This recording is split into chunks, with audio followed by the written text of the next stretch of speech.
প্রধান উপদেষ্টার কাছে আমি ভালো হইতে যায়া আমি আল্লাহ রাসূলের সাথে যদি প্রধান উপদেষ্টাকে আমি তুলনা করি, তাহলে কি আমার ঈমান থাকবো? কথা বলেন, ঈমান থাকবো? উনি ক্ষমতা তার চেয়ে উনার তকদিরে ছিল, কিন্তু আপনি আল্লাহর রাসূলের সাথে তুলনা করবেন যে আল্লাহ যেমনি ভাবে নবীদেরকে পাঠাইছে সিলেক্ট কইরা, তেমনি ভাবে ডক্টর ইউনূসকে নাকি সিলেক্ট কইরা পাঠাইছে।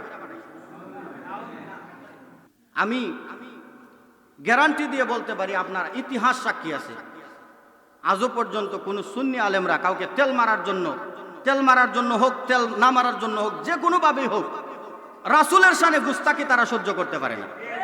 কথা বলেন ঠিক কিনা? রাসূলের শানে গুস্তাকি তারা সহ্য করতে পারে না, এই জন্যই তারা আজকে বন্ড। যুগে যুগে আল্লাহ যেমনি ভাবে নির্দিষ্ট কইরা, যেমনি ভাবে আল্লাহ পাক রব্বুল আলামিনের পক্ষ থেকে নবী রাসূলগণ পাঠাইছে, তেমনি ভাবে ডক্টর ইউনূসকে নাকি বাংলাদেশের জন্য পাঠাইছে। আর একটু জোরে কন্যা নাউজুবিল্লাহ। তাহলে একটা আলেম কিভাবে পারলো আল্লাহ রাসূলের সাথে ডক্টর ইউনূস সাহেবকে তুলনা করার? গাঞ্জাখুর বক্তা, তাদের বক্তারাও গাঞ্জাখুর। কারণ এই কথাটা এভাবে বলা আমার ঠিক হয় না, তারপরে বলতে হচ্ছে, কারণ আমরা আশিকে রাসূলরা আল্লাহর রাসূলের শানে গুস্তাকি আমরা সহ্য করতে পারি না। আল্লাহর রাসূলের শানে আমরা গুস্তাকি সহ্য করতে পারি না।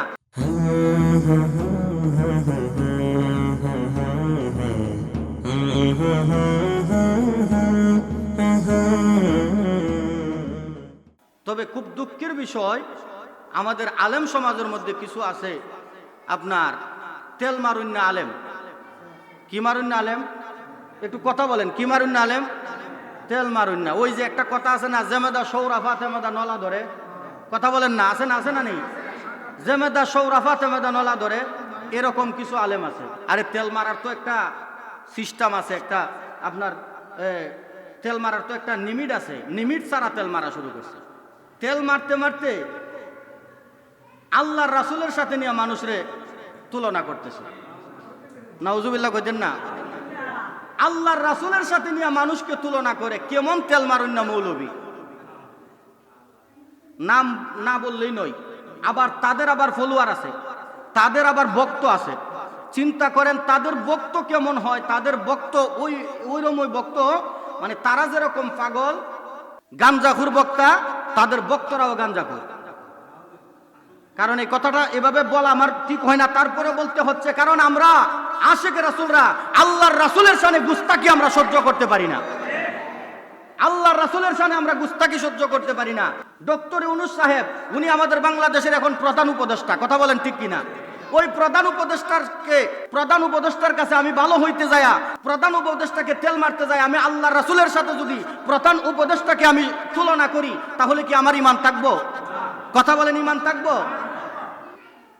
বেঈমান হয়ে যাবেন সাথে সাথে। কাজী ইব্রাহিম নামে এক আলেম কইতেছে যে যুগে যুগে আল্লাহ যেমনি ভাবে নির্দিষ্ট কইরা, যেমনি ভাবে আল্লাহ পাক রব্বুল আলামিনের পক্ষ থেকে নবী রাসূলগণ পাঠাইছে, তেমনি ভাবে ডক্টর ইউনূসকে নাকি বাংলাদেশের জন্য পাঠাইছে। আর একটু জোরে কন্যা নাউজুবিল্লাহ। আরে মানুষ তো তেল মারার একটা লিমিট আছে। আল্লাহর রাসূলের সাথে কিভাবে তুলনা করেন? উনি ক্ষমতা তার চেয়ে উনার তকদিরে ছিল, এটা বলতে পারেন। কথা বলেন ঠিক না?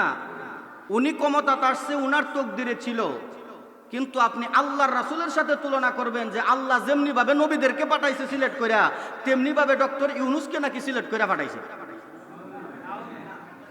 আবার কইতেছে ডক্টর ইউনূসের সাথে বিরোধিতা করলে, ডক্টর ইউনূসের বিরোধিতা করলে নাকি আবার এটা নাকি মানে বিয়াদবি হয়ে যাবে, দুশ্মনী হয়ে যাবে। চিন্তা করেন। আচ্ছা, আল্লাহর রাসূলের সাথে তুলনা করার মানে গোটা সৃষ্টি জগতে এমন কোনো জিনিস আছে? তাহলে একটা আলেম কিভাবে পারলো আল্লাহর রাসূলের সাথে ডক্টর ইউনূস সাহেবকে তুলনা করার?